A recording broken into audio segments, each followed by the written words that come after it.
ఓం సమర్థ సద్గురు సాయినాథాయ నమ. శ్రీ సాయి మాస్టర్ స్మృతులు 2వ భాగం 20వ అధ్యాయం ప్రేమమూర్తి. రచన శ్రీమతి పి జయప్రద. స్టూడెంట్ దశలోనే మాస్టర్ గారు రచించిన సాయినాథుని చరిత్ర చదివి ప్రథమ దర్శనంలోనే అంతటి గొప్ప అనుభవాన్ని పొందిన మాస్టర్ గారిని గొప్ప మహాత్మునిగా భావించి దర్శించాలని ఎంతగానో తప్పించారు శ్రీమతి పి జయప్రద గారు. ఎన్నో సమస్యల వలయంలో చిక్కి ఎన్ని పూజలు చేస్తున్నా ఎలాంటి మార్పు రానప్పుడు నిన్ను పూజించేం లాభం అంటూ బాబానే నిలదీసిన ఈమె నిందాస్తుతిని మన్నించారు బాబా. ఆమె తపన తీరే రోజు అనూహ్యంగా రానే వచ్చింది. 1985వ సంవత్సరం శివుడు హాలాహలం మింగిన మహాశివరాత్రి ఈమె పాలిట అమృతం సేవించిన రాత్రి అయి భరద్వాజ మాస్టర్ గారి దర్శనం ప్రాప్తించిన పరమ పావనమైన రోజుగా, మరపురాని రోజుగా ఈమెకు ప్రసాదించారు సాయినాథుడు. ఆ ప్రేమమూర్తి గురించి తను గ్రహించిన, గమనించిన, గుర్తించిన, అనుభూతి చెందిన ఎన్నో విశేషాలను మనకు అందిస్తున్నారు. నేను బిఈడి చేస్తున్నప్పుడు సాయినాథుని చరిత్ర చదవడం జరిగింది.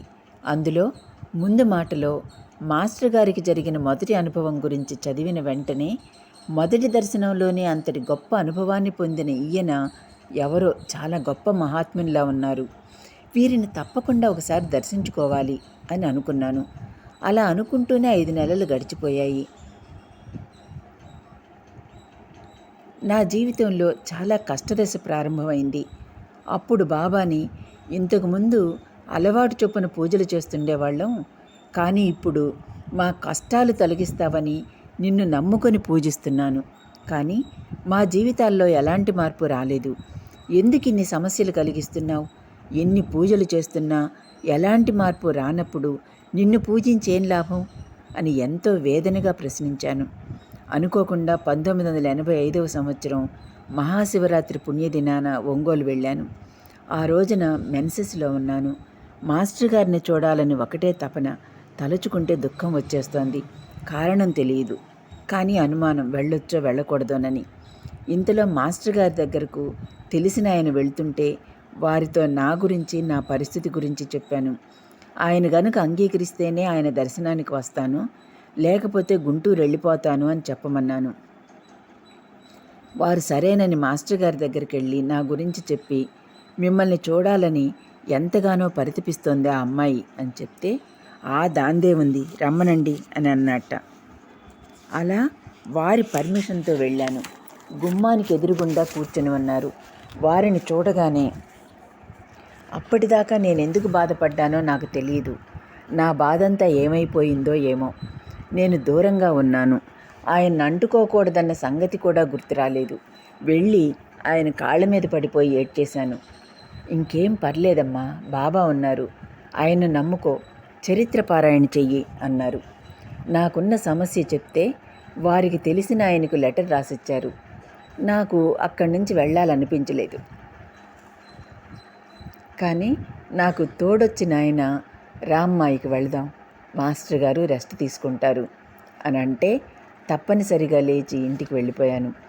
ఎప్పుడైతే వారింటి నుంచి కాలు బయట పెట్టానో మళ్ళీ మైండ్ పని చేయడం మొదలైంది. అయ్యో, నేను దూరంగా ఉన్నానే, వారిని తాకి నమస్కరించుకున్నాను, తప్పు చేశానేమో అన్న ఆలోచన వచ్చింది. కానీ వారు అనుమతించాకే వెళ్ళాను కదా అని నన్ను నేను సమాధానపరుచుకున్నాను. తర్వాత ఎవరో చెప్పారు, మాస్టర్ గారికి అలాంటి పట్టింపులు లేవని. అలా పరమపావనమైన మహాశివరాత్రి రోజున మహాత్ముడు సమర్థ సాయినాథుని అనుంగుబిడ్డడైన భరద్వాజ మాస్టర్ గారితో తొలి పరిచయం భాగ్యం జరగడం నా అదృష్టంగా భావించి పొంగిపోయాను. ఓసారి ఉషగారింటికి మాస్టర్ గారు వస్తే వెళ్ళాను. చరిత్ర పారాయణ చేస్తున్నావమ్మా అని అడిగారు. చేస్తున్నాను సార్ అన్నాను. అయితే ఏమనుకొని చేస్తున్నావు అని అడిగారు. నాకు గురువు కావాలని చేస్తున్నానండి అన్నాను. సరే, అలా అయితే గురుచరిత్ర పారాయణ చెయ్యి. పారాయణం అయ్యేసరికి స్వప్నంలోనైనా నిజంగానైనా ఎలాగైనా సరే గురువు దొరుకుతారు. గురువును గట్టిగా పట్టుకో అన్నారు. పారాయణ పూర్తి చేశాను. ఆ రోజు మాస్టర్ గారే కల్లోకి వచ్చారు. కల్లో చక్కగా కూర్చున్నారాయన. ఏదో బుక్ తీసుకొని చెప్తున్నారు. చుట్టూ చాలామంది ఉన్నారు. మాస్టర్ గారు గుంటూరు వచ్చినప్పుడు మాస్టర్ గారు, నా కల్లోకి మీరే వచ్చారు కనుక మీరే నా గురువు అన్నాను. అయ్యో అయ్యో, నేనెట్లా అవుతానమ్మా గురువును? సాయినాథుడే మనందరికీ గురువు. సాయినాథుడుండగా నేనే గురువునని చెప్పడానికి నాది గుండె చెరువా? నీవు సరిగ్గా పారాయణ చేయలేదు. పారాయణలో ఏదో తప్పు చేశావు. వస్తే దత్తప్రభువన్నా రావాలి, లేదా సాయినాథుడన్నా రావాలి. ఈసారి సరిగ్గా చెయ్యి అంటూ కాసేపు నిజంగానే తప్పు చేశానేమోనన్న భావన వచ్చేలా మాట్లాడారే కానీ తనే గురువని ఒప్పుకోలేదు. నాకేమో పారాయణ చేయడం కొత్త, అందుకని నిజంగా తప్పుగా పారాయణ చేశానేమోనని మళ్ళీ మొదలుపెట్టాను. పారాయణ రేపటి రోజున పూర్తవుతుందనగా మళ్ళీ మాస్టర్ గారే కల్లోకి వచ్చారు. ఈసారి చాలా గొప్ప ఊరేగింపు వస్తున్నది. మా అమ్మ అంది, ఎవరో దేవుడు ఊరేగుతున్నాడు, ఈ పక్కగా నిల్చొని ఆ ఊరేగింపు దాటిపోయాక వెళదాం అని అంది. ఇంతలో పల్లకీలోంచి మాస్టర్ గారు తొంగి చూస్తూ, ఏమ్మా బాగున్నావా అన్నారు. అమ్మా, ఈయనే మాస్టర్ గారు, దండం పెట్టుకో అన్నాను. ఇంతలో మెలకువ వచ్చింది. రెండోసారి కూడా మీరు నా కల్లోకి వచ్చారు గనక మీరు ఒప్పుకున్నా ఒప్పుకోకపోయినా నా గురువు మీరేనంటూ వదలక నేనే వెంటబడ్డాను. ఆయన నవ్వి ఊరుకున్నారు. అలా వారితో పరిచయమైన తర్వాత రాను రాను మాస్టర్ గారితో నాకు సాన్నిహిత్యం ఏర్పడి ప్రతి విషయంలో నన్ను గైడ్ చేస్తూనే ఉన్నారు. నాకేగాక మా కుటుంబంలోని అందరికీ, అంటే మా అమ్మకి, మా అక్కయ్యలందరికీ కూడా వారిపై ప్రగాఢమైన గురుభావం ఏర్పడింది. ఆయన మాకు కూడా అలాంటి అనుభవాలే ఇస్తూ వచ్చారు. అప్పట్లో నాకు పెళ్లి చేసుకోవాలని ఉండేది కాదు. జాబ్ చేసినన్నాళ్ళు చేసి తర్వాత ఏదన్నా ఆశ్రమంలో ఉండాలని ఉండేది. అలానే మా అమ్మ వాళ్ళకు కూడా చెప్తుండేదాన్ని. అందువల్ల మా అమ్మ మాస్టర్ గారితో, ఇలా అంటోంది ఏంటండి, ఈ అమ్మాయి ఆఖరి అమ్మాయి, దానికి పెళ్లి చేసి ఆ బాధ్యత కూడా తీర్చుకుంటే బాగుంటుంది కదా, మేమా పెద్దవాళ్ళమైపోతున్నాం, కానీ ఇది మాత్రం ఒప్పుకోవడం లేదు, పెద్దవారు మీరే చెప్పాలి అని మా అమ్మ బాధపడిందట వారి దగ్గర. ఒకసారి నేను వారి దగ్గరికి వెళ్ళినప్పుడు నాతో తన జీవితంలో ప్రతి సంఘటన చెప్పుకుంటూ వస్తూ, నేనెందుకు గృహస్థుణ్ణయ్యాను, అసలు నేను ఎలా ఉండదలిచాను, నేను ఒకప్పుడు పెళ్ళి వద్దన్నవాణ్ణి, మనసుకు కూడా అలాంటి శిక్షణే ఇచ్చాను అని, నేను పాకలపాటి గురువుగారి సూచన వల్ల బాబా ఆజ్ఞానుసారంగా గృహస్థ జీవితం స్వీకరించాను. నీకు కూడా రుణానుబంధాలున్నాయమ్మా, తప్పదు కనుక వివాహం చేసుకొని బాబా చెప్పిన ప్రకారం నడుచుకోవడానికి ప్రయత్నిస్తే కర్మ త్వరగా క్షయమవుతుంది. అంతేకాని ఇలా ఉండకూడదు. రుణానుబంధాల నుండి, బాధ్యతల నుండి తప్పించుకోవాలనుకోకూడదు అంటూ తననే ఉదాహరణగా తీసుకొని ఎంతో ఓపిగ్గా విశదపరిచారు. ఆ రోజు రాత్రి మాస్టర్ గారు 2 గంటల సేపు విద్యానగర్లో వారికి జరిగిన సంఘటనలను గురించి చెబుతూ మధ్య మధ్యలో తన దగ్గరున్న పళ్ళను తీసి ఒక్కొక్కటిగా నా చేతిలో పెట్టారు. చివరిగా ఒకే ఒక యాపిల్ పండు మిగిలితే అటు ఇటు తిప్పి చూస్తూ నాకే ఇస్తుంటే, ఒక్కటే కదా మీరు ఉంచుకోండి అంటే, కాదమ్మా పట్టు, నీకు తెలీదు అని చెప్పి ఇచ్చారు. ఎందుకు అలా ఇచ్చారో మాస్టర్ గారికి మాత్రమే తెలుసు. ఆ రాత్రి చాలా పొద్దుపోయింది ఇంటికి వెళ్ళేసరికి.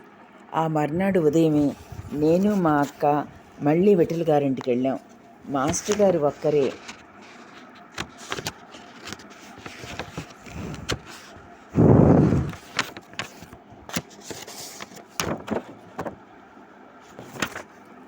ఆ ఇంటి వరండాలో ఉన్నారు.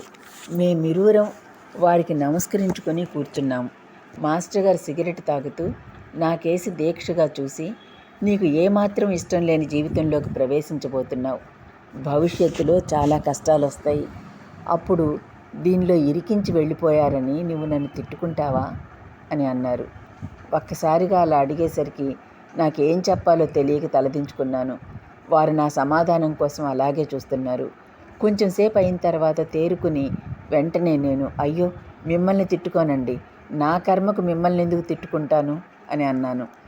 మాస్టర్ గారు అంతటా ఆయనే నాకు కష్టాలు వస్తాయని చెప్తున్నారు. ఆ కష్టాలు ఏ రూపంలో ఉంటాయోనని ఆలోచిస్తూనే ఒక మాట అన్నాను. మీ ఆశీస్సులుంటే ఎంతటి కష్టం వచ్చినా భరిస్తానండి అని అన్నాను. ఆయన ఒక నవ్వు నవ్వి, సరేనమ్మా, నా ఆశీస్సులు నీకెప్పుడూ ఉంటాయి, తప్పకుండా ఉంటాయి అని 3 సార్లు అన్నారు. దాంతో నాకెంతో ఆనందమైంది. సంతోషం పట్టలేకపోయాను. ఇంతగా నా గురువు నుంచి ఎప్పుడూ నా ఆశీస్సులుంటాయి అన్న ఒక మాట తీసుకోగలిగాను కదా, ఇంకెంత కష్టం వచ్చినా నిలబడగలను. ఇంత మోరల్ సపోర్ట్ ఎవరికి దొరకదు అని చెప్పి నేనెంతో సంతోషించాను. అది మొదలు మాస్టర్ గారు నా నుదుట విభూతి పెట్టడం ప్రారంభించారు. ఇంతకుముందు చేతిలో వేసేవారు. అలా మాస్టర్ గారు ఏ కొద్ది మందికో నుదుటను విభూతి పెట్టేవారని, అది వారి ఆశీస్సులున్నాయన్న దానికి అర్థమని తెలిసింది. వారి ప్రేమను తలుచుకుంటే నిజమైన గురువు శిష్యుని నుండి ఏ ప్రతిఫలం ఆశించక ఎలా ప్రేమిస్తారో నాకు మాస్టర్ గారి ద్వారా అట్టిది లభించినందుకు ఇప్పుడు తలుచుకుంటే కళ్ళ నీళ్లు వస్తాయి. అట్లా నన్ను పెళ్లికి ఒప్పించిన తర్వాత గురుచరిత్ర పారాయణ చేస్తున్నాను. నాకెందుకో ప్రతిసారి మాస్టర్ గారే మనసులో మెదులుతుండేవారు. ఈ విషయమే నేను వారికి లెటర్ రాశాను. ఇలా గురుచరిత్ర పారాయణ చేస్తున్నాను. నా మనసుకు ఏకాగ్రత కుదిరితే బాబా మీద కుదరాలి, లేదా దత్తాత్రేయుని మీదన్నా కుదరాలి. కానీ ఎందుకు మీరే నా మనసులో మెదులుతున్నారు? మీ సన్నిధిలో ఉన్నట్లే ఉంది. పెళ్ళి సెటిల్ అయినా అందుకు 2 నెలలు పడుతుంది కదా. ఈ 2 నెలలు మీ దగ్గరుండి మీ సేవ చేసుకుంటాను. మీరు ఏ సంగతి ఉత్తరం రాయండి అని లెటర్ రాశాను. అందుకు బదులుగా ఆయన ఒక పెద్ద లెటర్ రాశారు. అమ్మా, గురువుకు స్త్రీకి అగ్నికి తగినంత దూరంలో ఉండాలి. ఇక్కడ పరిస్థితులు నీకు వేరే ఊళ్ళో ఉండి చూస్తే బాగున్నట్లుండవచ్చు, కానీ దగ్గరకు వచ్చి చూస్తే అంత ఇదిగా ఉండకపోవచ్చు. అప్పుడప్పుడు మీరు వచ్చి సేవ చేసుకోవాల్సిందే కానీ ఇక్కడ ఉండే అవకాశం లేదు అని రాశారు. అది చదివిన తర్వాత నేను చాలా బాధపడ్డాను. అయ్యో, నేను మగవాడినై పుట్టుంటే నన్ను అనుమతించి ఉండేవారు కదా, ఆడదాన్నై పుట్టడం వల్ల ఆ అవకాశం లేకపోయింది కదా అని ఎంతో బాధపడ్డాను. అవకాశం వచ్చినప్పుడు రమ్మన్నారు కాబట్టి అక్కడ ఏ ఫంక్షన్ జరిగినా ఒంగోలు వెళుతుండేదాన్ని. మాస్టర్ గారితో 1985వ సంవత్సరంలో పరిచయం అయింది. 1986వ సంవత్సరంలో షిరిడీ వెళ్ళే అవకాశం లభించింది. ఒంగోలు నుండి 2 బస్సులు వేశారు. అప్పుడు మాస్టర్ గారితో షిరిడీ వెళ్ళాను. మాస్టర్ బస్సులో కూడా షిరిడీ హారతులు చేయించేవారు. షిరిడీలో హారతులు చాలా ముఖ్యమమ్మా. వాటిని మీరెవ్వరూ మిస్ కాకుండా తప్పనిసరిగా అందరూ అటెండ్ అవ్వండి. హారతులు రాని వాళ్ళు తెలుగు లిపిలో ఉన్న పుస్తకాలు తీసుకొని వాళ్లతో పాటు పాడుతుంటే మనకి అలవాటవుతుంది అని చెప్పారు. అందరినీ కూర్చోబెట్టుకొని ఏ క్షేత్రంలో దిగితే ఆ క్షేత్రం యొక్క మహిమ గురించి, ఆచారాల గురించి, పద్ధతుల గురించి, సమయాన్ని ఎలా సద్వినియోగపరుచుకోవాలో, సందర్శించిన స్థలాలేంటో చెప్పేవారు. షిరిడీలో దిగినప్పుడు ఇది ఒక పుణ్యభూమి, బాబా 60 సంవత్సరాలు తిరిగిన పవిత్ర ప్రదేశం అన్న స్ఫురణలో ఉండాలి. వారి పాదస్పర్శ చేత పునీతమైన మట్టి ఇది. ఇక్కడ మనం చెప్పులు వేసుకోకూడదమ్మా అని అన్నారు. హారతులు అందరితో కలిసి పాడాలి. ఇలా అందరూ కలిసి ఒకచోట చేస్తే అక్కడ ఆధ్యాత్మిక శక్తి మేల్కొంటుంది. అందుకే సామూహిక సాధనలు చేయమంటారు, టైం పాటించమంటారు. ఇక్కడ కూడా స్నానం గీనం లాంటి ఆచారాలు పెట్టుకోవద్దు, అవన్నీ పెట్టుకొని హారతులు మిస్ కావద్దు అని చెప్పారు. మాస్టర్ గారిలో నన్నెంతగానో ఆకట్టుకున్నవి వారి చురుకుదనం, సిన్సియారిటీ మరియు పట్టుదల. ఏదన్నా ఒకటి అనుకుంటే అది సాధించి తీరేవారు. ఉదాహరణకు ఆనందమయ్య ఆమె దగ్గరికి వెళ్ళి ఆమెను దర్శించిన తీరు తలుచుకుంటే ఎంతో ఆశ్చర్యానందాలు కలుగుతాయి. అంత పట్టుదల మనకు కూడా రావాలి అనేటంత ఉత్తేజం కలుగుతుంది. వారి నడక చాలా ఆశ్చర్యంగా, తమాషాగా ఉండేది. అప్పటి వరకు మాతో కలిసి నడుస్తుండేవారు, ఇంతలోనే అంత దూరం వెళ్ళిపోయేవారు. అలా ఎలా వెళ్ళగలిగారా అని అనిపించేది. మళ్ళీ నడిచినట్లే ఉండేవారు కాదు, కానీ చాలా స్పీడ్గా మాకంటే ముందే వెళ్ళిపోయేవారు. ఎప్పుడూ చెప్పులు లేకపోయినా వారి పాదాలు పువ్వుల్లాగా చాలా మెత్తగా ఉండేవి. ఇంత మెత్తగా, సున్నితంగా ఎలా ఉంటాయో అని మనసులో అనుమానం కలిగేది, కానీ అడగలేకపోయాను. మేం బస్సులోంచి దిగి బ్రష్ చేసుకునే లోపలే మాస్టర్ గారు రెడీ అయిపోయి ధ్యానానికి కూర్చునేవారు. ఆయన మాట తీరు శ్రోతలను ఎంతగానో ఆకట్టుకునేది. ఏ సబ్జెక్టు గురించి చెప్తుంటే ఆ సబ్జెక్టు మీద అంత కమాండ్ ఉండేది. అవతల వినేవారి మనస్సులో కలిగే సందేహాలకు కూడా వారు అడగకుండానే సమాధానం చెప్తుండేవారు. ఎంతో వివేకంతో అవధూతల్ని ప్రశ్నించేవారు.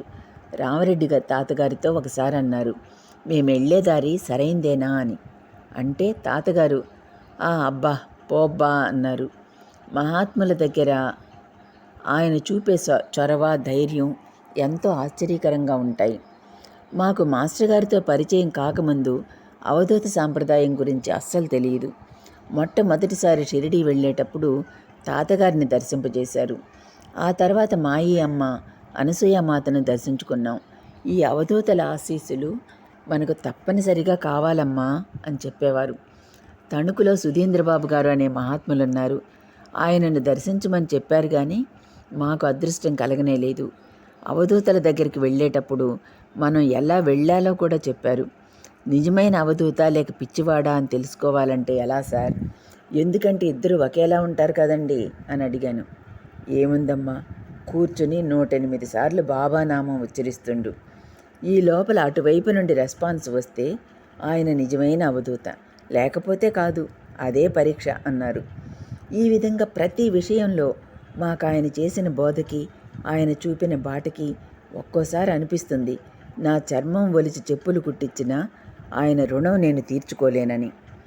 బాబా, నేను చేసిన పూజకి ఏమాత్రం నువ్వు సంతోషించినా జన్మ జన్మలకి నన్ను మాస్టర్ గారి పాదాల దగ్గర పడవేయి నాయనా, ఇంతకంటే నిన్నేమీ నేను కోరను అని ప్రార్థిస్తాను ప్రతిరోజు. బాబా నా కోరిక తీరుస్తారనే నా ఆశ.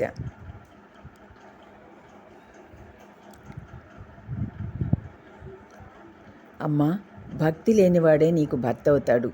నీవు అతన్ని కొబ్బరికాయ కొట్టు, దండం పెట్టు అని చెప్పొద్దు. నీ పద్ధతిలో నువ్వు చేసుకుంటూ పో. కొన్ని రోజులకు అతనికై అతనే చేస్తాడు. అలాగాక నువ్వు అలా చెప్పావనుకో, అతనిలో వ్యతిరేకత తీవ్రమవుతుంది. కాబట్టి అతనిని బలవంత పెట్టుకు. నువ్వు మాత్రం పూజ మానకు, రోజు చేసుకో అని మాస్టర్ గారు అందరికీ చెప్పినట్లే నాకు చెప్పారు. పారాయణ చేస్తుంటే ఏకాగ్రత కుదిరేది కాదు. ఆ విషయం గురించి వారికి లెటర్ రాస్తే దానికి వెంటనే ఆయన లెటర్ రాశారు. సాయిబాబా పక్షపత్రిక చదువు, గురుచరిత్ర, బాబా చరిత్ర మారుస్తూ చదువు, అంతేగాని పారాయణ మానవద్దు అని రాశారు. ఆయన చెప్పిన పద్ధతుల్లో చదువుదామంటే పెళ్ళైన తర్వాత ఇంట్లో పనితో, స్కూల్లో పనితో కుదిరేది కాదు. అందుకని పారాయణ చేయడానికి కూడా టైం దొరకడం లేదు మాస్టారు అని మళ్ళీ లెటర్ రాస్తే ఉదయం నుంచి సాయంత్రం వరకు నా దినచర్య ఏమిటో, ఏం పనులు చేస్తానో చెప్పమన్నారు. అలానే చెప్తే, చాలా టైట్గా ఉంది నీ కార్యక్రమం. అయితే ఉదయం 5 గంటలకి లేస్తావు కదా, ముఖం కడుక్కోకపోయినా పర్లేదు, స్నానం చేయకపోయినా పర్లేదు, మాడిగిడి అక్కర్లేదు. బాబాకి లేవగానే బెడ్ మీదే కూర్చొని దుప్పటి ముసుగేసుకునైనా సరే ప్రతిరోజు కనీసం 11 పేజీలైనా చదువు. చదివిన తర్వాతనే నీ దైనందిన కార్యక్రమాల్లోకి దిగు అని రాశారు. ఇప్పటికీ మానకుండా అదే విధంగా చేస్తున్నాను ప్రతిరోజు. మాస్టర్ గారు అంతటి వారు వచ్చి వారి పాదస్పర్శతో తమ ఇంటిని పావనం చేయాలని ఎవరికుండదు? అలాగే నేను మాస్టర్ మా ఇంటికి రావాలని కోరుకునేదాన్ని. అలా వారిని ఆహ్వానించినప్పుడల్లా, మాస్టారు మీరు వస్తే కూర్చోడానికి మంచి ఆసనం కూడా లేదు, కానీ మీరు మాత్రం రావాలి అనేదాన్ని. అలానే ఆయన వచ్చేవారు. ఒకసారి వారితో మా ఇంట్లో సత్సంగం ఏర్పాటు చేసుకుంటామండి అని అనగానే, అలాగే రేపు ఆదివారం తప్పక వస్తానని అన్నారు. అప్పట్లో నేను గురుచరిత్ర 3 రోజులకు పారాయణ చొప్పున ఒంటిపూట భోజనంతో ఎన్నిసార్లు పారాయణ చేశానో చెప్పలేను. దానికి ఫలితంగానే సాక్షాత్తు భగవంతుడైన మాస్టర్ గారే మా ఇంటికి వస్తానంటే నా ఆనందానికి అవధులుంటాయా? ఉండవు కదా. ఆదివారం ఎప్పుడొస్తుందా అని ఎదురు చూస్తున్నాను. ఆదివారం రానే వచ్చింది. ఇంట్లో ఒకటే హడావుడి. ఉషగారింటికి మాస్టర్ గారు వచ్చారు. ఉన్నట్టుండి మాస్టర్ గారు, పద రామారావు వెళదాం అని అన్నారట. ఎక్కడికి మాస్టారు అని అడిగితే, అమ్మాయి పిలిచింది కదా వెళదాం అన్నారట. ఎలా వెళదాం? ఆటో పిలుచుకొస్తాను అంటే, నడిచి వెళదాం పద అంటూ బయలుదేరారట.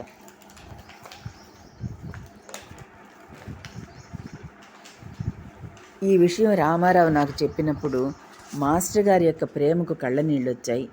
వారు వస్తానని చెప్పినప్పుడు మాస్టర్ గారికి వాహనం ఏర్పాటు చేయాలనే ఆలోచన రానందుకు నేను ఎంతగానో బాధపడ్డాను. ఇంటి ముందుకొచ్చి నిలిచిన ఆటోలోంచి మాస్టర్ గారు దిగుతుంటే గబగబా వెళ్ళి ఆటో ఛార్జీ ఇచ్చాను. మా అక్కయ్య మాస్టర్ గారి పాదాల మీద నీళ్లు పోస్తుంటే నేను పాదాలు కడిగాను. వారు వచ్చి మా ఇంట్లో పూజ చేసి హారతి పాడి సత్సంగం చెప్పారు. చాలామంది భక్తులు వచ్చారు.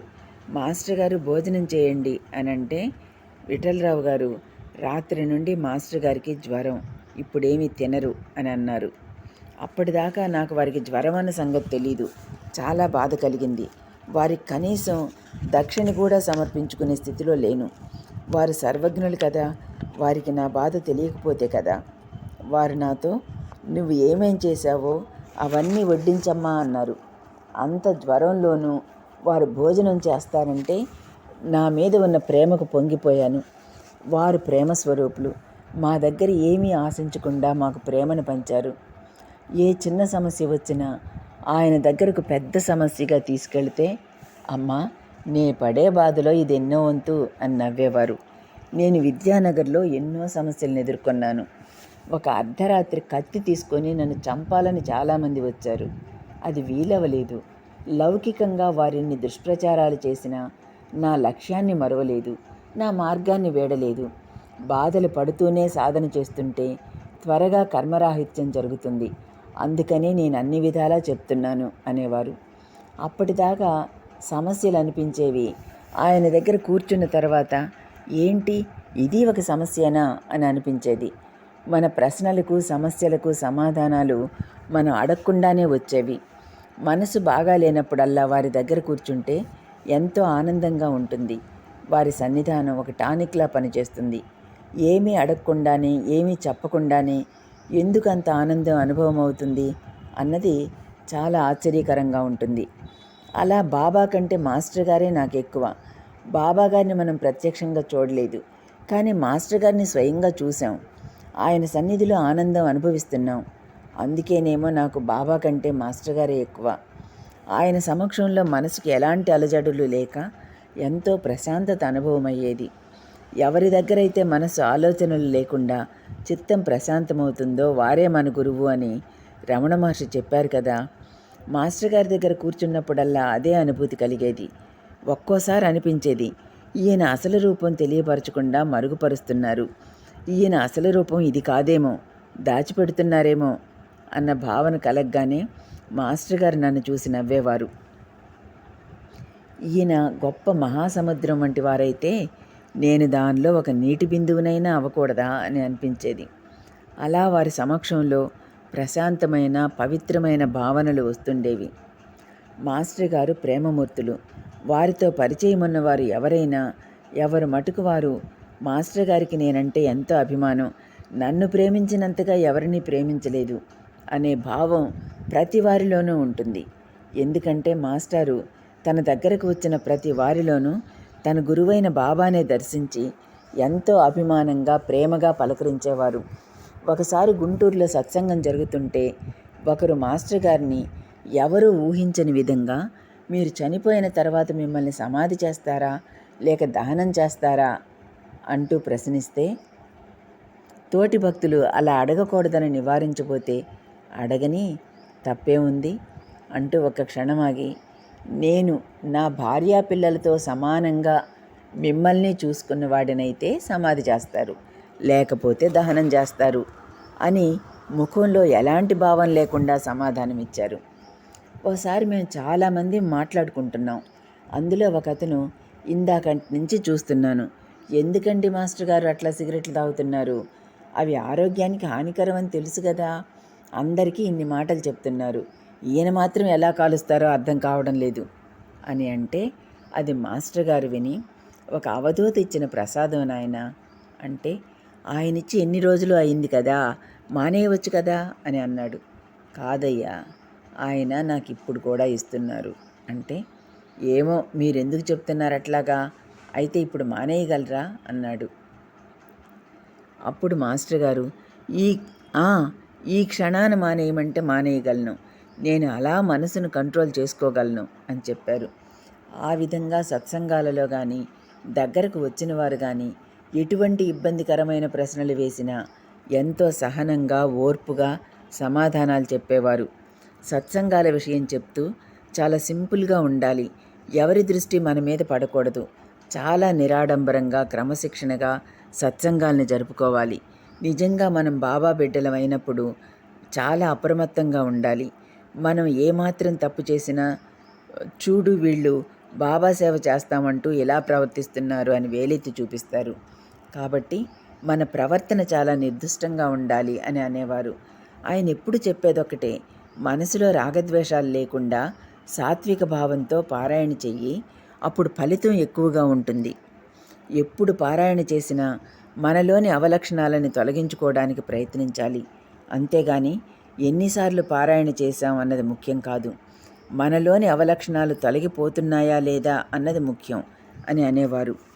ఏ పూజ చేసినా అవగాహనతో చేయమనేవారు. అలా చేస్తేనే సత్ఫలితం ఉంటుందనేవారు. మడి ఆచారాలను మాత్రం మాస్టర్ గారు సామాన్యంగా పాటించను లేదు, మాకు పాటించమని చెప్పలేదు. నా తొలి పరిచయంలోనే ఆయనకు అంధవిశ్వాసాలు లేవని తెలిసొచ్చింది. బాబా తత్వంలోనికి వచ్చాక అన్నీ పోయాయి. బాబాకి లేనివి మనకెందుకని వదిలేశాను అని ఆయనే స్వయంగా నాతో చెప్పారు.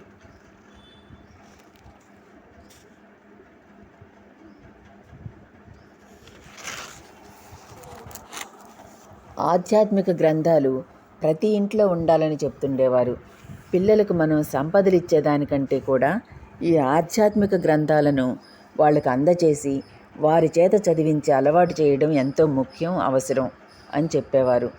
మాస్టర్ గారు నాకు తల్లి, తండ్రి, గురువు, సర్వస్వం ఆయనే. ఇందరిలో లభించే ప్రేమ ఆయన ఒక్కరిలోనే నాకు దొరికింది.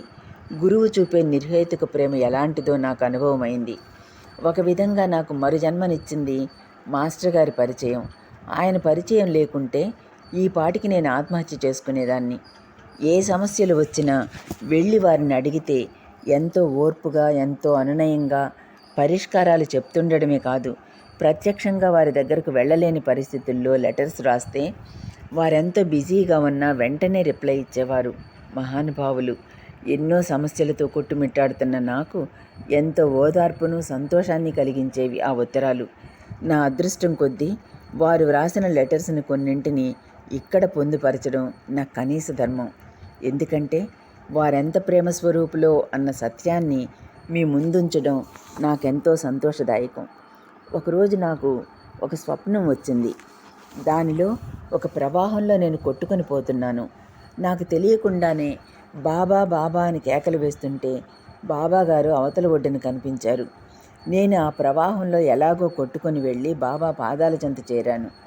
ఈ స్వప్నం గురించి మాస్టర్ గారికి రాయగానే ఆయన వెంటనే ఇచ్చిన సమాధానం 25/4/1985. మానవ జీవితం అంటే ఎన్నో చికాకులమయం కదా, అదే నీకు స్వప్నంలో దర్శనమిచ్చిన ప్రవాహం. దాని అవతల సాయి కనిపించడం నీ అదృష్టం. కారణం ఆయన భక్తులను భద్రంగా దాటించేవాడు. ఆయన చెబుతున్నది మనకు అర్థం కాకపోయినా పర్వాలేదు, ఆయన దృష్టి నీపైన, నీ దృష్టి ఆయనపైన పడింది. ఆయన దృష్టిలో నీవు పడ్డావు. నీవు ధైర్యంగా ఆయనపై భరోసా ఉంచి జీవితం ఎలా నడుస్తుందో చూస్తుండు. అలాంటి అండ దొరకడం కంటే ఏ జీవికైనా జరగగల మంచి ఇంకా ఈ జీవితంలో ఏమున్నది? లీలామృతం కనీసం 11 పేజీలైనా నిత్యము చదువు. కష్టాల జీవితం నాకు నేర్పినదొక్కటే, ఏ పరిస్థితిలోనైనా సరే మనకంటే కష్ట పరిస్థితుల్లో ఉన్న వారిని తలుచుకొని ధైర్యం తెచ్చుకోవాలి. కష్టం లేని మనిషే ఉండడు. ఇలాంటి మనసుకు శాంతినిచ్చే హితబోధలు నేను ఎన్ని జన్మలెత్తినా తిరిగి పొందగలనా? ఇలాంటి చల్లని తండ్రికి కృతజ్ఞతాపూర్వకంగా ఏం చేయగలను? ఆయన చూపిన దయకు అస్సలు నేను అర్హురాలినా అనే ప్రశ్న నాలో ఉదయిస్తుంది. 22/9/86 రావిరెడ్డి తాతగారు గుంటూరు వచ్చినప్పుడు నేను తాతగారి దర్శనం కోసం వెళ్ళాను. తాతగారు ఆ రోజు ఎందుకో చాలా కోపంగా ఉన్నారు. నేను నమస్కరించుకోవడానికి కాళ్ళు పట్టుకోగానే తాతగారు, రోడ్డు పట్టిపోతున్నావు పో, ఇటెందుకు వచ్చావు అని అరిచారు. ఆ విషయం మాస్టర్ గారికి వ్రాయిగా వారు ఇచ్చిన సమాధానం, చిరంజీవి జయప్రదకు శుభాశీస్సులు. నీ జాబు చూసి చాలా ఆనందమైంది. రోడ్డు పట్టిపోతావు అన్నది నీకు సరైన బాట చూపాను. ఆ ప్రకారమే ముందుకు సాగిపో అని అర్థం. 19/2/86 మా ఇంటికి ఒక దత్తభక్తుడు వచ్చి నాకు ధ్యానంలో దత్తుడు కనిపిస్తాడు అని ఏవో చెప్పినప్పటికీ నేను దక్షిణ ఇవ్వడం జరగలేదు. ఆ విషయమై మాస్టర్ గారు ఇచ్చిన సమాధానం: జాబు చేరింది, ఏమీ దిగులు పడనక్కర్లేదు. అతడి ఒంటి మీదకు దత్తుడే వచ్చుంటే సాయి నీ చేత దక్షిణ ఇప్పించేవారే. ఆ విషయంలో సందేహం లేదు. సాయి దత్తుని అనుగ్రహం ముందుగా ఉండబట్టే పారాయణ చేయగలుగుతున్నావు. ఆయన నీ అండని ఎప్పుడూ ఉంటాడు, నీకు మేలైనది జరిపిస్తాడు, సందేహం అక్కర్లేదు. అందరికీ ఆశీస్సులు. 25/11/87 మా వివాహం అయిన తర్వాత మాస్టర్ గారు చెప్పిన కష్టాలు అనుభవం కాసాగాయి. మా ఇద్దరికీ ఉద్యోగాలు లేవు. హైదరాబాదులో సెటిల్ అవుదామని ఆలోచన వచ్చింది. మాస్టర్ గారు నేనిప్పుడున్న పరిస్థితుల్లో పారాయణ మీద కూడా మనసు నిలవడం లేదు అని ఒక సుదీర్ఘమైన ఉత్తరం రాయడం జరిగింది. ఆయన నన్ను ఎంతగా ఓదారుస్తూ సమాధానం ఇచ్చారో. ఇంత చక్కటి హితబోధ ఎవ్వరు చేయగలరు? అటువంటి ఓదార్పుకు దూరమైన నాది ఎటువంటి దౌర్భాగ్యం. జాబు చేరింది. నీ వర్రీకి చక్కటి పరిష్కారం సాయిబాబా జీవిత చరిత్ర పారాయణ, శ్రీ గురుచరిత్ర పారాయణ అని బాగా తలచి చింతలు ఆయనపై వేసి చదువు. మనసు ఏకాగ్రం కాకపోతే కొద్దిసేపు వేగంగా అటు ఇటు నడిచి కానీ, ఆసనాలు వేసి కానీ, లేదా 2-3 సార్లు బాగా ఒళ్ళు విరుచుకొని గాలి నెమ్మదిగా నిండుగా పీల్చుకొని బాధ లేకుండా ఎంతసేపు నిలపగలవో అంతసేపు నిలిపి నెమ్మదిగా శబ్దం లేకుండా ముక్కుతో 5 సార్లు విడిచి ఆపై చదువు. అప్పుడు నిలవకపోతే చదివిన ఆయన లీలను తలుచుకుంటూ ఆయన రూపాన్ని చూస్తూ నీ చింతలు ఆయనకు నివేదించు. అవి తీరిందాకా ఇష్టమైన తినే పదార్థం వదిలేస్తానని మొక్కుకో. పత్రిక తెప్పించుకొని చదువు. కొత్తదనం వలన దానిపై మనసు నిలవచ్చు. హైదరాబాద్ విషయం సాయిని ప్రార్థించి చీట్లు వేసి ఆయన చెప్పిన ప్రకారం చేయి. ఇట్లు ఆశీస్సులతో భరద్వాజ. మాస్టర్ గారి దగ్గరకు వచ్చి పిల్లలకు చదువు రావట్లేదని, సీట్లు రావడం లేదని, పెళ్ళిళ్ళు కావడం లేదని, ఉద్యోగాలు లేవని బాధపడుతుండేవాళ్ళు చాలామంది. వారి సమస్యలకు తగిన విధంగా పారాయణ చేయమనో, దునికి ప్రదక్షిణలు చేయమనో, దునిలో కొబ్బరికాయ వేయమనో, పల్లకీ సేవ చేయమనో మరొకటో చెప్పి పంపిస్తుండేవారు. అలాగే నా ఫ్రెండ్కి ఎన్ని సంబంధాలు వచ్చినా ఏ ఒక్కటి కుదరకుండా పోతుండేవి. అట్లానే ఆమె అనాకారి కాదు, బేదరాలు కాదు. అమ్మాయిని చూసి నచ్చింది, జాతకాలు కుదిరాయి అని అనేవారు కానీ పెళ్లి చేసుకుంటామని ఒక్కరూ ముందుకు రాకపోవడంతో ఆమె నన్ను మాస్టర్ గారిని అడగమంటే అడిగాను. అమ్మా, చూస్తున్నావు కదమ్మా ఎంతమంది భక్తులున్నారో, ఇంత హడావిడిలో కుదరదు. ఆ అమ్మాయి అన్నయ్యని ఒకసారి నా దగ్గరకు ఒంగోలుకు పంపించండి, చెబుతాను అన్నారు. ఆమె చేత రహస్య పద్ధతిలో పారాయణ చేయించారు. ఆ వివరం ఎవరికీ చెప్పవద్దన్నారట. మాస్టర్ గారు ఫలానా రోజున ఒక సంబంధం వస్తుంది, ఫలానా టైంకి అమ్మాయిని చూపించండి అని అన్నారట. వారి మాట వేదవాక్ అన్నట్లు కొద్ది రోజుల్లోనే ఆయన చెప్పినట్లుగానే ఒక సంబంధం రావడం, ఆమెకు వివాహం జరగడం, ఒక కొడుకు పుట్టడం, అందుకు ఆమె ఎంతో కృతజ్ఞతగా ఆ బిడ్డకు భరద్వాజ అని పేరు పెట్టుకోవడం జరిగింది. తన దగ్గరకు వచ్చి ఏవో కోర్కెలు తీరాలని, కష్టాలు సమస్యలు తొలగాలని అడిగిన వారికి పారాయణ చేస్తూ వాళ్ళకిష్టమైన తినే పదార్థాన్ని వదిలిపెట్టమని లేదా మరేవో నియమాలను పాటించమని చెప్పేవారు. నన్ను మాత్రం ఆఖరిసారిగా వారిని నెల్లూరు దత్తసాయి మందిరంలో దర్శించుకున్నప్పుడు మామూలుగా మొదటి ముద్ద కాకబలికి బయట పెట్టమని, పెరుగన్నం శాంతం తినకుండా చివరి 2 ముద్దలు వదిలేసేయమని చెప్పారు. అప్పట్లో దాని అర్థం ఏమిటి అని అడగాలని తెలియలేదు. చక్రవర్తి అంకుల్ ఒకసారి నాతో చెప్పారు, మొదట్లో ఆయనకు విజ్ఞాన వీచికలు అర్థం అయ్యేది కాదట. ఒకసారి మాస్టర్ గారి దగ్గర అర్ధరాత్రి 2 గంటల వరకు కూర్చున్నారట. అందరూ వెళ్ళిపోయిన తర్వాత ఏం కావాలయ్యా అని వారు అడిగారట. మాస్టర్ గారు విజ్ఞాన వీచికలు అస్సలు అర్థం కావడం లేదు అని చెప్తే అప్పుడు ఆయన అంకుల్ వెన్ను ఇలా నిమిరారట. అలా నిమిరినప్పుడు కరెంట్ షాక్ కొట్టినట్లు, కరెంటు పాస్ అయినట్లు అనిపించిందట. శరీరం జలధరించిందట. అలా 3 సార్లు నిమిరారట. నిమిరి ఇక ఇప్పుడెళ్ళి చదువు అర్థం అవుతుంది అని అన్నారట. ఆ తర్వాత ఆయన వెళ్ళి పట్టుదలతో కూర్చొని తెల్లవారి 5 గంటల వరకు చదివితే బాగా అర్థమయ్యి ఆ సబ్జెక్టు మీద చార్టులు గీసి అందరికీ చెప్పగలుగుతున్నారట. ఒకసారి విఠలరావు గారింట్లో మాస్టర్ గారిని కలిసినప్పుడు ఆయన నాకేదన్నా చెప్తే బాగుండు, ఏదన్నా చెప్పాలి అని అనుకుంటున్నాను కానీ అడగలేకపోయాను. ఆయన్ని నోరు తెరిచి అడిగేదే తక్కువ. ఆయన చుట్టూ చాలామంది ఉన్నారు. మనం డిస్టర్బ్ చేయడం ఎందుకులే, మన వైపు చూసినప్పుడే పలకరిద్దాం అనుకొని మేం పక్కన నిలబడ్డాం. మాస్టర్ గారు అప్పటి వరకు మాట్లాడుతున్న వారల్లా సడన్గా మా వైపు తిరిగి, ఏమ్మా బాగున్నారా అన్నారు. అయ్యో, ముందుగా మనమే నమస్కరించి పలకరిస్తే బాగుండేది కదా, ఆయనే పలకరించారు అని అనిపించి సిగ్గుపడి ఏదో అడగాలనుకున్న మేము ఏమీ అడగలేక వింటూ కూర్చున్నాం. నేను అనుకున్నా కదా మాస్టర్ గారు ఏదైనా చెప్పాలి అని. మాస్టర్ గారు లేచి ఇంట్లోకి వెళ్ళేవారల్లా వెనక్కి తిరిగి నా వైపు చూసి, నిష్కామకర్మ చేయమ్మా అని అన్నారు. అంటే ఏం చెయ్యాలండి, ఎలా చెయ్యాలండి అన్నాను. ఫలితం కోరకుండా చేసే పని ఏదైనా నిష్కామకర్మే అవుతుంది. ఎంతోమందికి ఉపయోగపడే హోమియో మందియ్యి అన్నారు. నేను డాక్టర్ని కాదు కదండి, నాకు తెలియదు కదా అన్నాను. నేర్చుకో అన్నారు.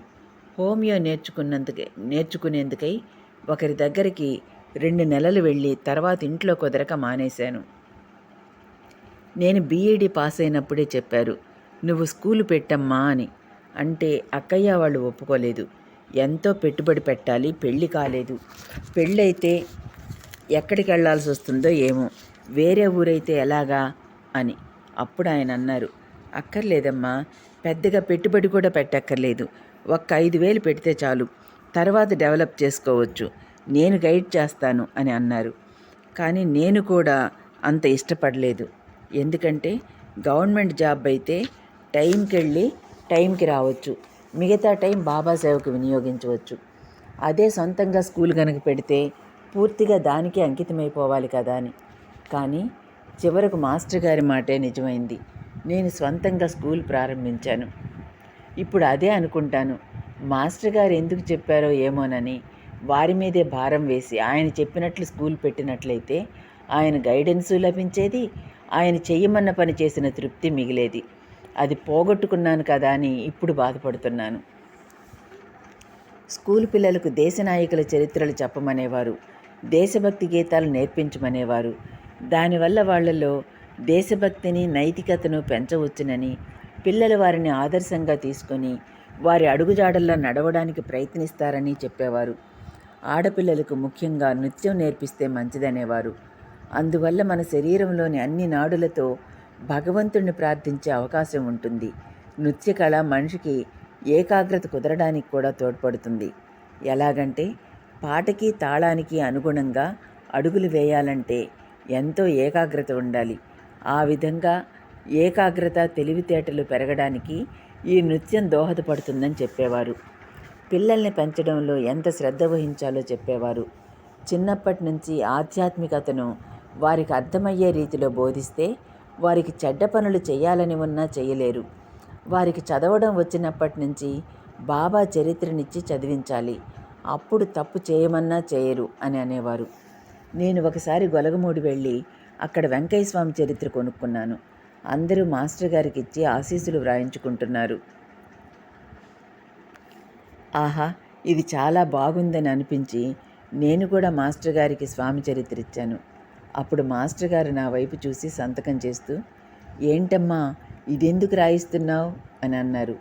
మీ గుర్తు కోసమండి అన్నాను. అన్న తర్వాత వెంటనే నాకు అనిపించింది, ఇదేంటి, మాస్టర్ గారు లేకుండా పోతే కదా మాస్టర్ గారి గుర్తు అవసరం అయ్యేది, ఏంటి మీ గుర్తు కోసమని అన్నాను, ఎందుకు అలాంటి మాట అన్నాను అని పదే పదే అనుకున్నాను. ఏదో అమంగళంగా అనిపించింది. ఆయన లేకుండా నేను ఉండగలనా అనే ఒక ప్రశ్న మనసులోకి వచ్చింది. మాస్టర్ గారు గుంటూరులోని శివాలయంలో ప్రతిష్ఠ సందర్భంగా వచ్చారు. కొన్ని కారణాల వల్ల నేను వెళ్ళలేకపోయాను. వేరే ఊరు నుంచి మా అక్కయ్య వచ్చింది. మాస్టర్ గారికి బాగా జ్వరంగా ఉందట. ముఖం కూడా నల్లగా పీక్కుపోయి ఉందట. మా అక్కని చూసి అంత జ్వర తీవ్రతలోనూ అడిగారట, అమ్మా చెల్లి బాగుందా, అమ్మ అక్క బాగున్నారా అమ్మా అని మమ్మల్ని అందరినీ పేరు పేరున అడిగారట. తన ఇంటికి వచ్చి మమ్మల్ని బాగా తిట్టింది. ఈ ఊళ్ళో ఉండి మాస్టర్ గారిని దర్శించడానికి రాలేదు. ఆయన ప్రేమగా అంత రష్లోనూ మిమ్మల్ని గుర్తుపెట్టుకొని పేరు పేరున అడుగుతుంటే నాకెంతో సిగ్గేసింది. అయినా వారి ప్రేమ కోసమైనా మీరు పరిగెత్తుకు రావాలి అని అంటూ చెడామడా తిట్టింది. ఆ తర్వాత వారిని చూడ్డానికని ఉషగారింటికి వెళ్తే మాస్టర్ గారు లేరు. జ్వరం బాగా ఎక్కువైపోతే ఒంగోలు వెళ్ళిపోయారని చెప్పారు. అప్పుడే అనుకున్నాను, ఎందుకు అనుకున్నానో తెలియదు కానీ ఇక నాకు మాస్టర్ గారి దర్శన భాగ్యం లభించదు అని. ఎందుకో దుఃఖం పొర్లుకొస్తున్నది. కారణం ఏంటో తెలీదు. అయ్యో మాస్టర్ గారిని ఇంక చూడలేనేమోనన్న బాధతో ఇంట్లో కూడా కళ్ళనీళ్ళు పెట్టుకుంటుంటే, ఒకసారి మిస్ అయినంత మాత్రాన్ని అంత బాధపడతావేంటి, మళ్ళీ మాస్టర్ గారు రారా ఏంటి, ఈసారి వచ్చినప్పుడు చూడొచ్చులే అని అమ్మ వాళ్ళు అరిచారు. కానీ మళ్ళీ నేను వారిని చూడలేకపోయాను. మా పాప 1989 ఏప్రిల్ నెలలో పుట్టింది. అప్పుడు మాస్టర్ గారికి మా పాపకి మీరే పేరు పెట్టాలి అని ఒక కార్డు రాస్తూ, మాస్టర్ గారు ఎందుకో మిమ్మల్ని చూడలేకపోతానేమోనని అనిపిస్తున్నది, విపరీతంగా దుఃఖం వస్తున్నది, ఎందుకలా అనిపిస్తుందో కారణం తెలియడం లేదు అని రాశాను. మళ్ళీ మాస్టర్ గారు వెంటనే ఏప్రిల్ 10న పాపకి పేరు పెడుతూ రిప్లై ఇచ్చారు. నందదీప అని కానీ ద్వారకామాయి అని కానీ రాసి, నందదీప అయితే బాగుంటుంది, మీరు నక్షత్రం ప్రకారం పెట్టాలనుకుంటే ఆ పేరుకు ముందు కానీ వెనుక కానీ 2 అక్షరాలు తగిలించండి అని రాశారు.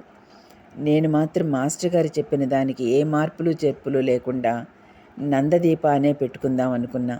ఆ ఉత్తరం నాకు ఏప్రిల్ 12ని చేరింది. దాంతోపాటు మాస్టర్ గారు ఒక పాత మ్యాగజైన్ని పంపించారు. ఇంకో సిద్ధాంతి గారికి పాప పుట్టిన సమయం, తేదీ మొదలైన వివరాలు ఇస్తే నక్షత్రం ప్రకారం కూడా నందదీప అనే పేరు బాగా సరిపోతుందని, ఇంకేమీ మార్పులు అవసరం లేదన్నారు. అలా వారు చెప్పిన నందదీప అన్న పేరే ఖాయమైంది.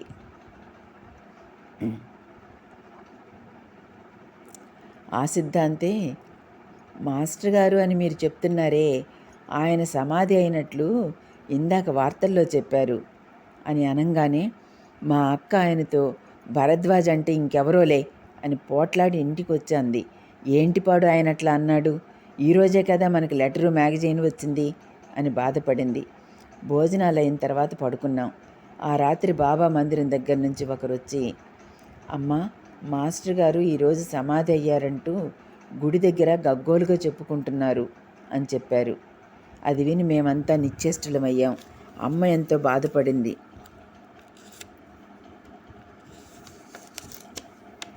అయ్యో దీనికి స్నానమన్నా కాలేదు, ఎట్లా వదిలేసిపోవాలి అని బాధపడుతుంటే, నేను ఎలాగోలాగా సర్దుకుంటాను, నాకెలాగూ ప్రాప్తం లేదు, మీరన్నా వెళ్ళి మాస్టర్ గారిని దర్శించుకోండి అని అమ్మకు నచ్చజెప్పి పంపించాను. అందుకే కాబోలు ఆ రోజు నాకు అంత దుఃఖం వచ్చింది, ఇక చూడలేనేమోనని అనిపించింది. అందుకు కారణం ఇదేనని ఇప్పుడు అర్థమైంది. మా పాపకు నందదీప, ద్వారకామాయి అని పేర్లు సూచిస్తూ వ్రాసిన ఉత్తరంలో, ఏప్రిల్కి నేను వచ్చిన పనులన్నీ అయిపోతాయమ్మా, నేను మేలో రాగలుగుతానేమో, ప్రయత్నిస్తానమ్మా అని రాశారు. ఆ రోజు అందరూ మాస్టర్ గారిని చూడడానికి వెళ్ళారు. నేను మాత్రం చివరిసారిగా చూడలేకపోయినందుకు బాధపడుతూ, మాస్టర్ గారు అప్పుడే మమ్మల్ని ఎందుకింత అన్యాయం చేసి వెళ్ళిపోయారు, ఒంటరి వాళ్ళని చేసి వెళ్ళిపోయారు, ఇంకా కొన్ని రోజులుంటే ఎన్ని విషయాలు చెప్పేవారో కదా, మమ్మల్ని ఎందుకు ఇలా ఒంటరి వాళ్ళని చేసి వెళ్ళిపోయారు అని ఏడుస్తూ పడుకుంటే, చక్కగా మాస్టర్ గారు వచ్చి నే పడుకున్న మంచం పక్కనే వచ్చి కూర్చున్నారు. ఎందుకమ్మా అంత బాధపడతావు, నేను ఎక్కడికి వెళ్ళాను, ఇక్కడే ఉన్నాను కదా అని అన్నారు. ఎందుకు ఇలా చేశారు, ఇంకొన్నాళ్ళుంటే మాకు తెలియని విషయాలు చెప్పేవారు కదా అని అంటే, అప్పుడు ఆయన, నేను చెప్పాల్సిందంతా చెప్పేశానమ్మా, మీరు ఇంకా ఆచరించడమే మిగిలింది అని అన్నారు. వెంటనే మెలకువ వచ్చింది. టైం చూస్తే 1:30 అయింది. అది అస్సలు కలలా అనిపించలేదు. మెలకువ వచ్చిన తర్వాత ఇంకా బాధ ఎక్కువైంది. సమాధి అయిన తర్వాత కూడా నాకు మాస్టర్ గారు సహాయం చేస్తూనే ఉన్నారు. మా వారికి కాలేజీలో జాబ్ కోసం మాట్లాడాం. ఆయనేమో నేను గవర్నమెంట్ ఉద్యోగం తప్ప ప్రైవేట్ జాబ్ చేయను అని పట్టుబట్టారు. నేను మాస్టర్ గారిని ఒక్కటే అడిగాను, సార్ మీ ఆశీస్సులుంటే నేను ఎంత కష్టాన్నైనా ఎదుర్కొంటానని చెప్పాను కదా, మా బాధ్యత మీదే, మీరేం చేస్తారో నాకు తెలియదు, ఏం చెయ్యాలన్నా మీరే చెయ్యాలి అని దండం పెట్టుకున్నా. అదే రాత్రి అమ్మ కూడా అనుకున్నదట, మాస్టర్ గారు అది ఎప్పుడూ మిమ్మల్నే తలుచుకుంటూ ఉంటుంది, దాని బాధ్యత మీదే, మీరే చూసుకోవాలి అని. అంతే. అప్పటి వరకు ప్రైవేట్ జాబ్ చేయనన్న ఆయన ఆ మరుసటి రోజు సరే చేస్తానన్నారు. అమ్మయ్య ఒప్పుకున్నారు కదా అని సంతోషించా. తీరా వాళ్ళ దగ్గరికి వెళ్ళేసరికి ఇంకెవరినో హైదరాబాద్ నుంచి పిలిపించుకున్నామని చెప్పారు. అయినా మీకు ఇంకో అవకాశం ఇస్తున్నాం, ఆయన్ని మీరు ఒప్పించుకోగలిగితే ఉద్యోగం ఇవ్వడానికి మాకేం అభ్యంతరం లేదు అని అన్నారు. మా వారిని అడిగితే ఆయన ఒప్పుకున్నారు.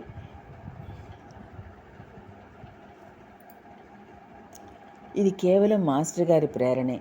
ఆయన ఆ జాబ్ చేస్తూనే సిటిఐ ట్రైనింగ్కి వెళ్ళారు.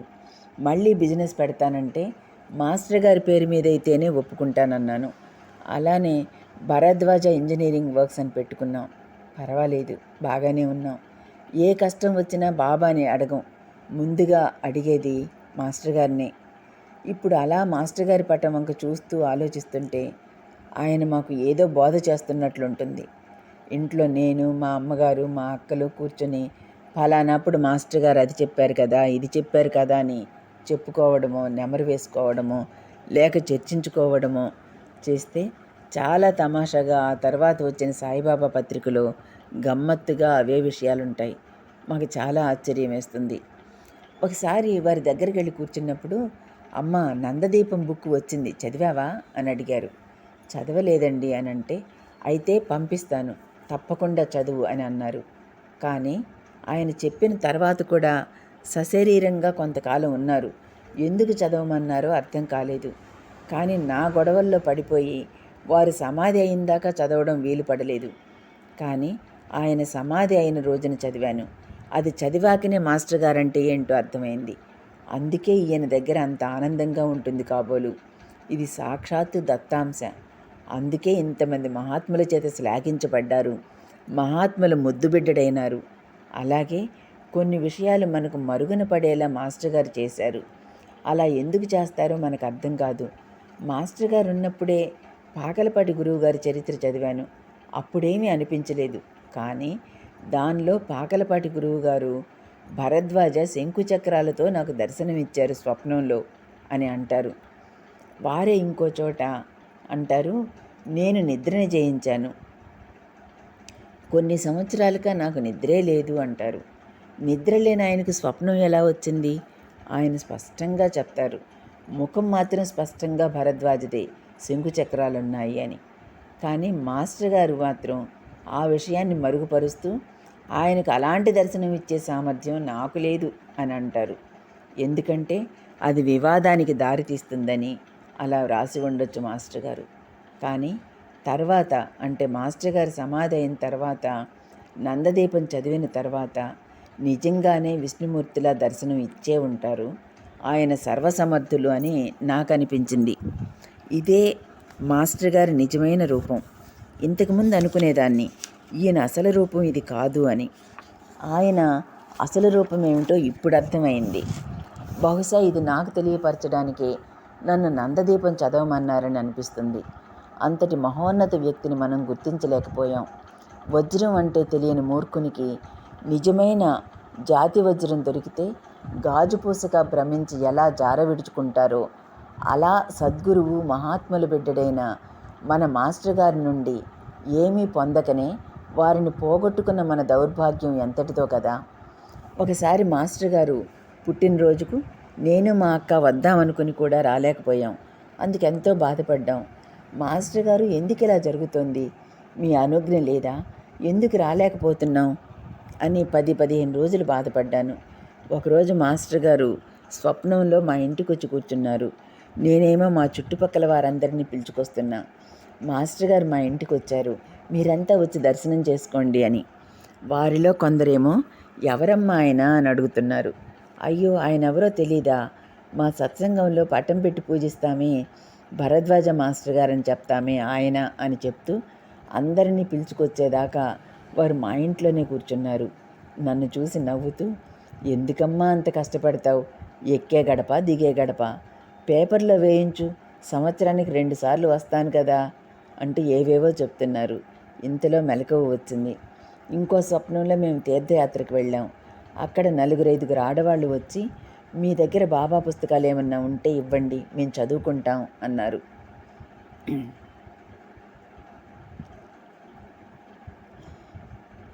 నా దగ్గర ఏమీ లేవండి, కావాలంటే బాబా హారతి బుక్స్ ఉన్నాయి తీసుకోండి అన్నాను.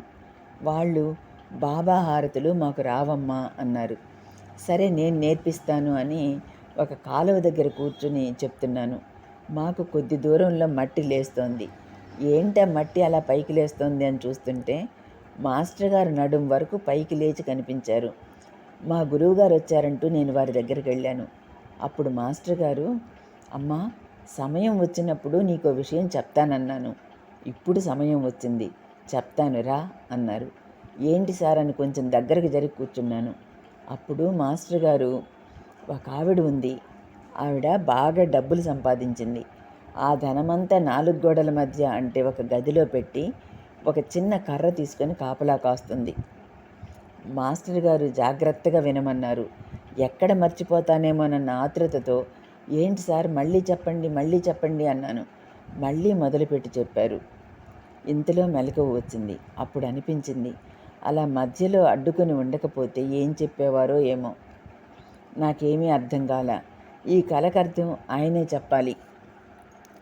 సాయి మాస్టర్ గారు ఇద్దరూ వేరు కాదు, ఇద్దరూ ఒక్కరేనన్న అనుభవం నాకు ఇచ్చారు మాస్టర్ గారు. 1985లో ఒకసారి సాయి లీలామృతం పుస్తకం చదివాను. ఆ రాత్రే నాకు ఒక కల వచ్చింది. నేను షిరిడీకి ట్రైన్లో వెళ్తున్నాను. తలకు గుడ్డ కట్టుకున్న సాధువు నా దగ్గరకు వచ్చి 2 పైసలు అడిగారు. నేను ఇవ్వగానే, 2 పైసలు ఎందుకో తెలుసా? 1 శ్రద్ధ, 2 సబోరి అని చెప్పి కదులుతున్న ట్రైన్లో నుండి దిగిపోయారు. అప్పుడు నేను ఆ కళ గురించి పెద్దగా పట్టించుకోలేదు, మర్చిపోయాను. తర్వాత కొన్ని రోజులకే ఒక మహాశివరాత్రి పుణ్యదినాన మాస్టర్ గారితో పరిచయ భాగ్యం కలిగింది. అది నా జీవితంలో ఒక కొత్త మలుపు, మంచి మలుపు. ఒకసారి మాస్టర్ గారిని నెల్లూరులోని దత్తమందిరం ప్రతిష్టాపనకై వచ్చిన సందర్భంలో కలుసుకునే అదృష్టం లభించింది. అక్కడ చాలా పెద్ద మీటింగ్ జరుగుతున్నది. నేను అక్కడికి వెళ్ళాను. నన్ను చూడడంతోనే ఎంతో ప్రేమగా పలకరించారు. మాస్టర్ గారు చాలా బిజీగా ఉన్నారు. పర్సనల్గా మాట్లాడడం వీలు కాదులే అని కొంచెం సేపు కూర్చొని నమస్కరించుకొని వెళ్దామని నిలబడగానే, ఏమ్మా ఏమైనా మాట్లాడతావా అని నన్ను అడిగారు. నేను 5 నిమిషాల్లో వస్తాను, అంతలో మీరు చర్చించుకోండి అని నన్ను మాస్టర్ గారు బస చేసిన వారి ఇంటి పూజా గదిలోకి తీసుకెళ్లారు. ఇక చెప్పు అని అనగానే నా కళ్ళ వెంట నీళ్ళు వచ్చేసాయని కాళ్ళ మీద పడి ఏడ్చేశాను. బాబా నిన్ను 2 పైసలు అడుగుతున్నారు, ఇవ్వలేవా? కోట్లు లక్షలు అడగడం లేదు, శ్రద్ధ సబూరి, ఈ 2 పైసలు ఇవ్వలేవా అని అన్నారు. నేనున్న బాధలో ఆ విషయం గురించి పట్టించుకోలేదు.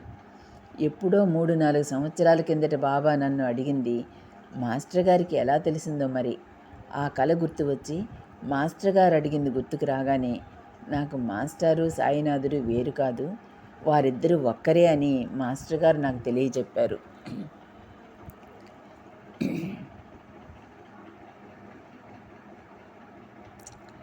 మాస్టర్ గారు భౌతికంగా ఉన్నప్పుడు ఎన్నో సమస్యలు ఎదురై వాటితో సతమతమై వారి దగ్గరికి వెళ్ళినప్పుడు ఎంతో ఆదరంగా వాటిని ప్రత్యక్షంగా కానీ పరోక్షంగా కానీ అంటే కలలోకి వచ్చి కానీ పరిష్కార మార్గం చెప్పేవారు. ఇప్పటికీ ఏ చిన్న కష్టం వచ్చినా సహాయం చేస్తూనే ఉన్నారు. కొన్ని విషయాలు చెప్తున్నారు కానీ అవి నాకు సరిగ్గా అర్థం కాకుండా అంతుపట్టకుండా ఉంటున్నాయి. అయినా అవి కూడా నోట్ చేసుకొని పెట్టుకుంటున్నాను, ఎప్పటికైనా వారే అర్థమయ్యేలా చేస్తారనే ఆశతో. మాస్టర్ గారిలో విసుగు కోపం ఎప్పుడూ చూడలేదు. ఆ సాత్వికత, ఆ ప్రేమభావం, ఆ ప్రసన్నత, ఆ చిరునవ్వు ఆయన శిష్యులని చెప్పుకుంటున్న మనకి ఈ జన్మలోనే కాదు ఎన్ని జన్మలకైనా వస్తుందా ఏమో డౌటే. ఆయన దగ్గరకు వచ్చిన ప్రతి వారికి ఈయన ప్రేమ నాకే సొంతం అని అనిపించేలా ఉండేది. వారిని తలుచుకున్నప్పుడల్లా కళ్ళ వెంట ధారాపాతంగా కన్నీళ్ళొస్తాయి. బాధేస్తుంది, ఏడుపొస్తుంది. ఏం చెయ్యాలి? ఈ దుఃఖం తీరేది కాదు. వారు లేకపోతే నేనుండగలనా అని అనుకున్నాను. వారి ఓదార్పు లేకుండా ఏళ్ళు గడిచిపోతున్నాయి. అయినా శుభ్రంగా తింటున్నాను, తిరుగుతున్నాను. ఒక్కోసారి బాధేస్తుంది. నాకే గనుక నానావళికి బాబా మీద ఉండేంత ప్రేమ ఉంటే నేను కూడా మాస్టారి సమాధి వార్త విన్న తర్వాత పోయుండేదాన్ని కదా. నాది నిజమైన ప్రేమ అభిమానం కాదేమోనని బాధపడతాను. అప్పుడు కొంతమంది అంటారు, మాస్టర్ గారు ఎక్కడికి వెళ్ళారు, మన మధ్యనే ఉన్నారు కదమ్మా అంటారు. కానీ అప్పట్లాగా ప్రత్యక్ష దర్శనం బోధ లేదు కదా అనిపిస్తుంది నాలాంటి వారికి. ఆయన మాట్లాడిన ప్రతి విషయం గుర్తొస్తుంది. ఇంకా కొంతకాలం ఉంటే ఎంత బాగుండేదో కదా అనిపిస్తుంది. సొంత తల్లిదండ్రుల కంటే ఎక్కువగా ప్రేమను అందించారు. జరగబోయే విషయాలను కూడా చెప్పి, అమ్మా నీవు వాటిని తట్టుకొని నిలబడగలగాలి అని చెప్పారు. నా పెళ్ళి కూడా వారు చెప్పిన సంబంధమే. వారెప్పుడు కూడా ఇలా చేస్తే బాగుంటుందమ్మా అని సలహా ఇచ్చేవారే కానీ ఇదే చెయ్యి, ఇలాగే చెయ్యి అని ఎప్పుడూ అనేవారు కాదు. అయితే అదే ఆయన ఆజ్ఞగా తీసుకోవాలని నాకు అప్పట్లో తెలియదు. ఇప్పుడిప్పుడే అనుభవం అవుతోంది.